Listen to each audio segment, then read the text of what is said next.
नमस्कार, यंग वार्ता न्यूज में आपका स्वागत है। मैं हूं नरेंद्र कुमार।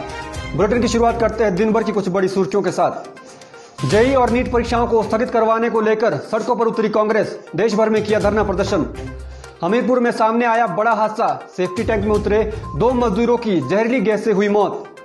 10 सितंबर को भारतीय सेना में शामिल होंगे राफेल, बढ़ेगी देश की ताकत।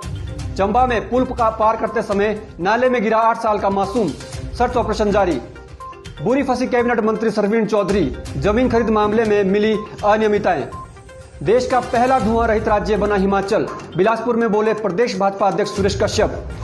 4500 पदों की रुकी हुई शिक्षकों की भर्ती शुरू करवाने के लिए हाईकोर्ट जाएगी सरकार।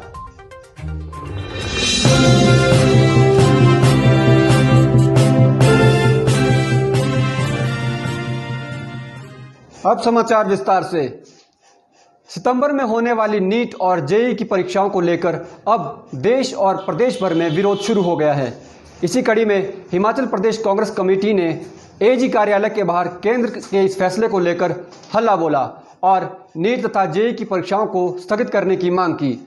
कांग्रेस प्रदेश अध्यक्ष कुलदीप राठौर ने मीडिया को बयान देते हुए कहा कि केंद्र सरकार द्वारा कोविड के इस संकट में परीक्षाएं करवाने का निर्णय गलत है। इससे छात्रों के स्वास्थ्य के साथ खिलवाड़ होगा।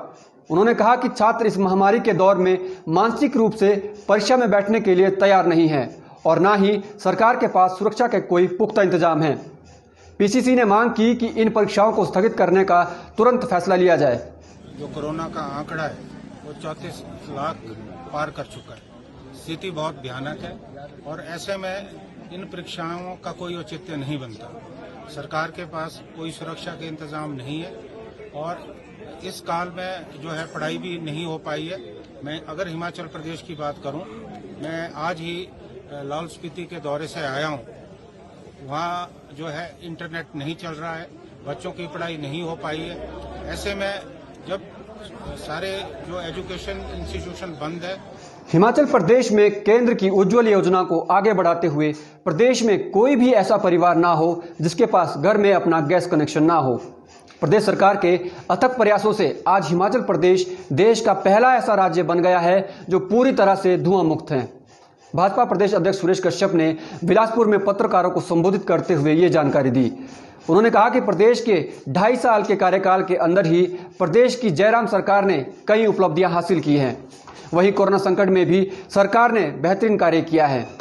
उन्होंने कहा कि केंद्र सरकार की सभी लाभकारी योजनाओं को प्रदेश में लागू करने के लिए जनता को लाभ दिलाया जाएगा। कार्यकाल में उन्होंने भी माननीय जयराम ठाकुर जी के नेतृत्व में इस प्रकार से काम हुआ।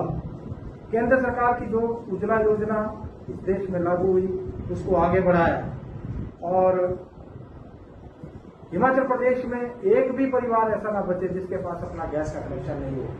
हर एक परिवार को गैस कनेक्शन देने का काम किया गया और आज हिमाचल प्रदेश देश का पहला ऐसा राज्य बन गया है जो कि पूर्ण रूप से धुएं से मुक्त है, जहां एक भी परिवार ऐसा नहीं बचा जिसके पास अपना गैस कनेक्शन। पर्यटक की दृष्टि से हिमाचल प्रदेश को एक बेहतर पर्यटक स्थल माना जाता है, लेकिन कोरोना महामारी के चलते राज्यों की सीमाएं बंद होने से हिमाचल प्रदेश में पर्यटकों की कमी निश्चित रूप से खली है।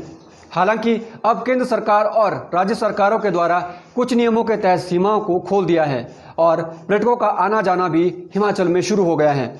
ट्रैवल एजेंट एसोसिएशन शिमला के अध्यक्ष नवीन पॉल ने मीडिया को जानकारी देते हुए कहा कि हिमाचल में पर्यटक आना चाहते हैं, लेकिन उन्हें कोविड टेस्ट महंगा पड़ रहा है, जिससे पर्यटक कहीं ना कहीं हिमाचल आने से पीछे हट रहे हैं। जो हमारे मुख्यमंत्री जी ने जो ये राहत दी है, पहले 5 दिन थे और 2 दिन हुए, बहुत अच्छी बात है। इससे टूरिस्ट थोड़ा सा फ्लो, तो ऐसा नहीं बोलूँगा बहुत ज़्यादा, पर कुछ टूरिस्ट आने शुरू हुए। माल रोड पे कुछ गतिविधि दिख भी रही है और आने वाले में हो सकता है, होप कि बहुत अच्छा चलेगा टूरिस्ट। ये बहुत अच्छा निर्णय था कि जो 2 दिन कर दिया, क्योंकि 5 दिन एक टूरिस्ट के लिए बहुत बड़ी बात होती है। 5 नाइट है ना, क्योंकि कस्टमर मैक्सिमम 1 दिन या 2 दिन के लिए आते हैं। बहुत अच्छा हुआ है। अच्छा, थोड़ी सी सरकार अगर देखिए, अभी जो टूरिज्म इंडस्ट्री बिल्कुल ठप हो चुकी है और 14 साल से कम आयु के बच्चों को अगर काम पर रखा तो सजा होगी और जो संस्थान 14 वर्ष से कम आयु के बच्चों को काम पर रखता है उस संस्थान या व्यक्ति के खिलाफ जुर्माना और कारावास का प्रावधान है। ये बात मुख्य न्यायिक दंडाधिकारी नाहन ने बाल एवं श्रमिकों से संबंधित जानकारी देते हुए कही। मुख्य न्यायिक दंडाधिकारी नाहन प्रताप सिंह ठाकुर ने जानकारी दी कि प्रत्येक श्रमिक को अधिकार है कि उसके रोजगार की सुरक्षा की जाए और बिना किसी उचित कारण के श्रमिक को काम से नहीं निकाला जा सकता। नमस्कार, मैं गीतिका कपिला, सिविल जज कम JMIC नाहन जिला सिरमौर, आप सबका आज इस चर्चा में स्वागत करती हूँ। जैसा कि आप सभी जानते हैं, वैश्विक महामारी कोरोना वायरस कोविड-19 के चलते भौतिक दूरी का पालन करना अति आवश्यक है ताकि हम इसे फैलने से रोक सकें। इसी कारणवश HP state legal services authority के आदेशों पर व डिस्ट्रिक्ट लीगल सर्विसेज अथॉरिटी के मार्गदर्शन पर प्रदेश में भारी बारिश का तांडव लगातार जारी है। कुदरत ने इन दिनों हिमाचल प्रदेश में कहर बरपा रखा है। मूसलाधार बारिश और बादल फटने से एक और जहां कुल्लू में भारी तबाही मचाई, वहीं कुल्लू के ही मलाना में लैंडस्लाइडिंग से एक घर भी चपेट में आ गया, जिससे अब लोगों में दहशत का माहौल बना हुआ है। हालांकि गनीमत यह रही कि लैंडस्लाइडिंग की चपेट में आए घर में कोई जानी नुकसान नहीं हुआ। प्रदेश में मूसलाधार बारिश से जगह जगह पर लैंडस्लाइडिंग होने से यातायात मार्ग आए दिन बाधित हो रहे हैं और किसानों की फसलें भी तबाह हो रही हैं। एक छोटे से ब्रेक के बाद देखिए, हमीरपुर में कांग्रेस पार्टी को एक और बड़ा झटका। सुन्नी गांव के 36 परिवारों ने थामा भाजपा का दामन। केंद्र और प्रदेश सरकार की किसान योजनाओं का जमीनी स्तर पर नहीं मिल रहा लाभ। नौराधार में कृषि केंद्र पर नहीं कोई भी कर्मचारी। और अखिल भारतीय जनवादी महिला समिति का प्रदेश भर में सरकार की जन विरोधी नीतियों के खिलाफ धरना प्रदर्शन।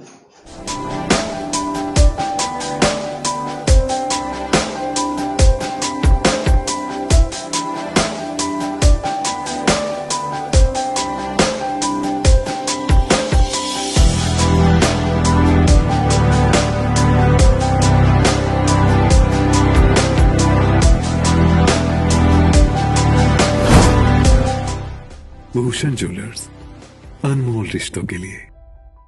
के बाद आपका स्वागत है। केंद्र और प्रदेश सरकार के द्वारा भले ही किसानों के लिए विभिन्न योजनाएं शुरू की गई हैं, लेकिन इन योजनाओं का जमीनी स्तर पर किसानों को कोई लाभ नहीं मिल पा रहा है। किसानों को कर्मचारियों के इंतजार में कई दिनों तक बिना बीज और दवाइयों के ही रहना पड़ता है। मजबूरन गरीब किसानों को निजी दुकानों से बीज और दवाइयां महंगे दामों पर खरीदनी पड़ती है। ऐसा ही एक मामला गिरिपार क्षेत्र नौराधार से सामने आ रहा है, जहां पर कृषि केंद्र नौराधार में पिछले 1 साल से एक भी स्थायी कर्मचारी नहीं है। यहां तक कि चतुर्थ कर्मचारी का भी कोई भी कर्मचारी वहां पर मौजूद नहीं है। आलम यह है कि किसान प्रतिदिन कृषि केंद्र के चक्कर लगाकर खाली हाथ वापस लौट रहे हैं। कि जल्दी से जल्दी यहाँ पर कोई कर्मचारी भेजे, क्योंकि ये बिल्डिंग ऐसे भी इसके बड़े खस्ता हाल है और इसमें पशु इत्यादि घूमते रहते हैं, तो ये पूरी तरह खंडर हो चुका है। तो मेरा यही आग्रह रहेगा कि जल्दी से जल्दी यहाँ पर जो है कोई कर्मचारी भेजा जाए और बीज इत्यादि जो भी किसानों को दिए जा रहे हैं वो उपलब्ध। तो हम यहाँ बीज के लिए आए थे और जब भी हम यहाँ आते थे, यहाँ कोई भी बंदा नहीं मिलता है जो जहाँ से हमें वो बीज मिल सके। तो इसीलिए हम चाहते हैं कि यहाँ कोई भी एक बंदा भेजा जाए जो इसको दवाइयाँ दे बेचे। हमीरपुर में कमजोर पड़ रही कांग्रेस को अब एक और बड़ा झटका लगा है। जी हां, केड़गवार पंचायत के गांव सुन्नी में कई कांग्रेस परिवारों ने भाजपा का दामन थाम लिया है। बीजेपी जिलाध्यक्ष हमीरपुर बलदेव शर्मा ने मीडिया को बताया कि देश और प्रदेश में कांग्रेस पार्टी कमजोर पड़ चुकी है और धीरे धीरे कांग्रेस का वजूद खत्म हो रहा है। उन्होंने कहा कि सुन्नी गांव के लगभग 36 परिवारों ने भारतीय जनता पार्टी की सदस्यता ग्रहण की है और इन सभी परिवारों का भाजपा पार्टी में शामिल होने पर स्वागत किया जाता है। अखिल भारतीय जनवादी महिला समिति ने शिमला में सरकार के खिलाफ धरना प्रदर्शन करते हुए जोरदार नारेबाजी की। माकपा नेत्री फालमा चौहान ने मीडिया को बयान देते हुए कहा कि कोरोना संकट में प्रदेश सरकार द्वारा गलत नीतियां लाई जा रही हैं और स्वास्थ्य जैसी सुविधाओं को बेचा जा रहा है। उन्होंने कहा कि जनवादी महिला सभा पिछले कुछ महीनों से ये मांग कर रही है कि कोरोना संकट में प्रति महिला 10 किलोग्राम राशन और 7500 रुपये प्रति माह दिया जाए। फालमा चौहान ने कहा कि सरकार द्वारा जन विरोधी नीतियों को लाया जा रहा है, जिसका जनवादी महिला समिति पूर्ण रूप से विरोध करती है। 25% जो किराए में बढ़ोतरी की सरकार ने उसको भी वापिस लिया जाए। और इसके साथ साथ यहाँ पर ये जो महिलाएं आज हम लोगों के साथ आई है, हमारी जो नगर निगम ने जिस तरीके का ये जो कूड़े का जो शुल्क बढ़ाया हुआ है और बिजली और पानी के जो लगातार ये जो रेट बढ़ाए जा रहे हैं, उसका भी हम लोग आज इस प्रदर्शन के माध्यम से इसकी मांग कर रहे हैं कि सरकार इसको माफ करे और यहाँ का जो नगर निगम है इसको माफ करे। इन सभी डिमांड्स को लेकर के हम लोग आज इस धरने प्रदर्शन को कर रहे हैं।